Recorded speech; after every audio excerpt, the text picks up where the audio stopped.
Maulid Nabi ya, tidak ada contohnya dari Nabi dan para sahabatnya. Nabi sallallahu alaihi wasallam ya, beliau pernah melaksanakan salat gerhana. Terjadi gerhana, ada yang mengatakan sekali terjadi, yang mengatakan 2 kali ya. Ternyata hadis-hadis yang meriwayatkan gerhana lebih dari 30 hadis. Ya, padahal sekali terjadi ya. Seandainya Nabi SAW tiap tahun mauludan ya, pasti yang dari hadis-hadis yang datang ribuan hadis. Paham? Kalau tiap tahun mauludan pasti ribuan apa? Hadis. Ternyata kalau kita cari hadis tentang perayaan maulid, jangankan hadis dhaif, hadis palsu pun tidak ada. Hadis palsu pun tidak ada yang menjelaskan Nabi pernah bermaulid, apalagi hadis yang sahih. Ini yang pertama. Yang kedua, Al-Imam Malik rahimahullahu taala, beliau punya pendalilan di antaranya, beliau berdalil dengan amalan penduduk kota Madinah, dan ini Imam Malik bersendirian. Tidak seperti imam-imam mazhab yang lainnya. Dia dijadikan di antara sumber hukum adalah amalan penduduk kota Madinah. Ya, para ulama biasanya Quran, sunnah, ijma dan yang lainnya. Tapi di antara yang dijadikan dalil oleh Imam Malik yang tidak dijadikan oleh mazhab-mazhab yang lain adalah amalan penduduk kota Madinah. Logikanya sederhana. Kalau penduduk kota Madinah sudah melakukan suatu kegiatan, berarti ini turun-temurun. Mereka wariskan dari sahabat, dari tabi'in, dari tabi'ut tabi'in, sehingga dijadikan dalil. Ya, dan itu suatu yang sangat logis ya, tapi ini diingkari oleh para mazhab yang lain ya. Saya katakan seandainya penduduk kota Madinah di antara tradisi mereka adalah Maulid Nabi, pasti Imam Malik melakukannya. Pasti Imam Malik salat puluhan tahun di Masjid Nabawi ya, pasti tradisi tersebut tidak akan hilang. Apalagi Imam Malik masih di kalangan tabi'ut tabi'in ya, masih dekat dengan zaman Rasulullah sallallahu alaihi wasallam ya. Tapi ternyata tidak ada. Berarti Maulid Nabi bukan tradisi penduduk kota Madinah. Kalau itu tradisi penduduk kota Madinah, tentunya sudah ya diriwayatkan dalam buku-buku hadis, dalam kitab Muwatta'nya Imam Malik disebutkan para sahabat dulu demikian. Oleh karenanya Maulid Nabi tidak pernah dikerjakan oleh Nabi sallallahu alaihi wasallam, tidak pernah dikerjakan oleh para sahabat, tidak pernah dikerjakan oleh para tabi'in, tidak pernah dikerjakan oleh para tabi'ut tabi'in, tidak pernah dikerjakan oleh 4 imam madhab. Jadi dahulu tidak ada Maulid Nabi sallallahu alaihi wasallam ya. Saya tanya sama antum ya. Zaman Nabi sallallahu alaihi wasallam, zaman para sahabat, agama sudah sempurna atau belum?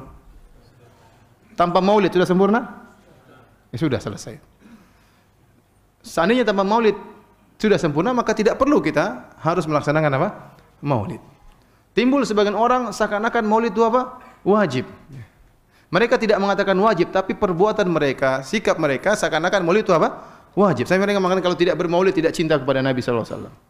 Ada yang lebih parah daripada itu, mengatakan barang siapa yang mengingkari Maulid berarti mengingkari kenabian Nabi sallallahu alaihi wasallam.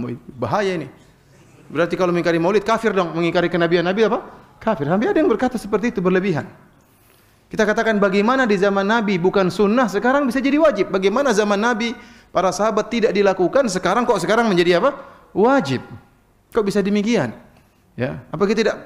Bagaimana pertanggungjawaban di hadapan Allah Subhanahu wa taala? Kalau Anda mengatakan boleh, dianjurkan, itu masih mending. Tapi kalau mengatakan sampai wajib, ini bahaya ya.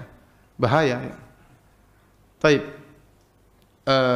Berikutnya, sebagaimana kita membantah bid'ah-bid'ah yang lain, kita katakan Maulid kebaikan atau bukan? Kalau mereka bilang kebaikan, kita bilang kebaikan ini Nabi tahu atau tidak? Abu Bakar tahu atau tidak? Umar tahu atau tidak? Sahabat tahu atau tidak? Tinggal 2 jawaban, tahu atau tidak. Kalau mereka bilang Nabi para sahabat tidak tahu ini kebaikan, bahaya. Aneh, ente tahu, Nabi tidak tahu, bahaya. Berarti mereka menyandarkan kejahilan kepada Nabi dan para sahabat. Mereka akan mengatakan Nabi tahu. Ya. Kalau Nabi tahu, Nabi meninggalkannya. Bagaimana Nabi meninggalkan kebaikan? Para sahabat yang begitu semangat melakukan kebaikan, kebaikan itu ditinggalkan oleh mereka. Terus antum yang melakukannya, apakah masuk akal? Ya. Lebih semangat mana beramal soleh? Nabi dan para sahabat atau antum? Nabi dan para sahabat, para tabi'in, para tabi'ut tabi'in. Ya. Ya.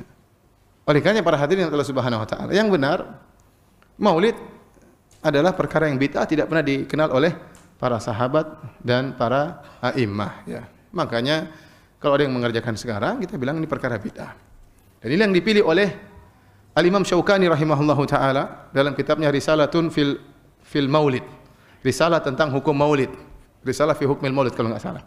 Dia menjelaskan, saya tidak menemukan dalil sama sekali tentang bolehnya maulid. Ini ditujukan oleh Imam Syaukani.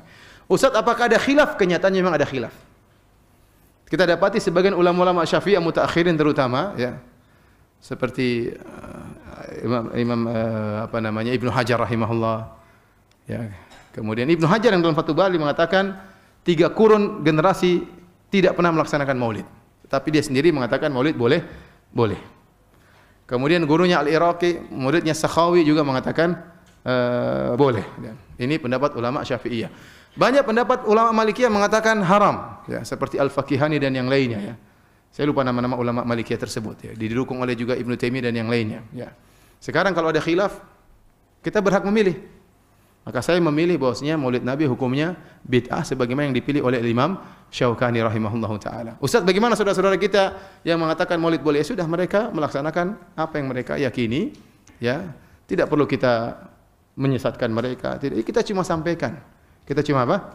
Sampaikan bahwasanya itu tidak pernah dikerjakan di zaman Nabi dan para sahabatnya, dan agama sudah sempurna tanpa acara tersebut, ya. Agama sudah sempurna tanpa acara tersebut.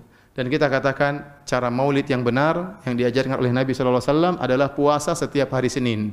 Dalam Sahih Muslim Rasulullah SAW ditanya, wa su'ila an siyami yaumil itsnain. Nabi ditanya tentang puasa hari Senin. Maka Nabi mengatakan, dzaka yaumun wulidtu fihi. Itu adalah hari di mana aku dilahirkan. Jadi Nabi mengagungkan hari kelahirannya.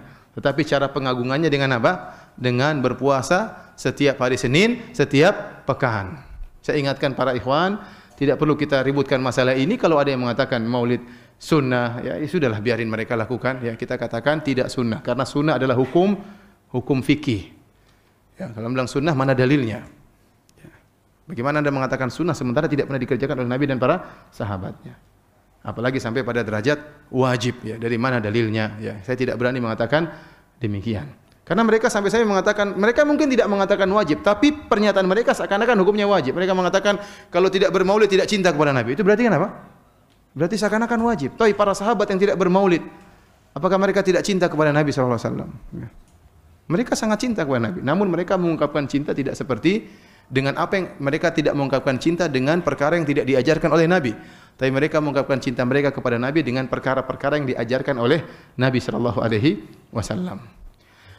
Jadi ikhwan dan akhwat yang dirahmati Allah Subhanahu wa taala, ya, ini yang kita sampaikan dan tidak perlu kita ributkan dengan saudara-saudara kita yang mungkin mereka tidak paham, ya, masing-masing berjalan dengan yang mereka yakini, tapi kita yakini bahwasanya maulid adalah bid'ah, tidak perlu kita sesatkan mereka karena ini bid'ah berkaitan dengan amalan, bukan dengan akidah. Ya. Tetapi satu perkara yang diingatkan oleh Al-Imam Syaukani rahimahullahu taala yang menjadikan perkara maulid semakin parah tatkala mereka meyakini Nabi hadir dalam acara maulid. Ini lebih parah lagi. Ini tidak boleh. Karena ini ada menyinggung-nyinggung tentang akidah. Meyakini Nabi rohnya hadir, ya, dalam acara-acara maulid, ya. Jadi kalau acara maulid di satu dunia ini ada 1000 acara maulid, Nabi hadir semua, ya. Ya, repot seperti itu, ya. Ya, ini keyakinan perlu dalil dan kita tidak boleh berbicara tanpa dalil. Kita cinta kepada Nabi, kita mengagungkan Nabi, tapi tidak boleh berlebih-lebihan.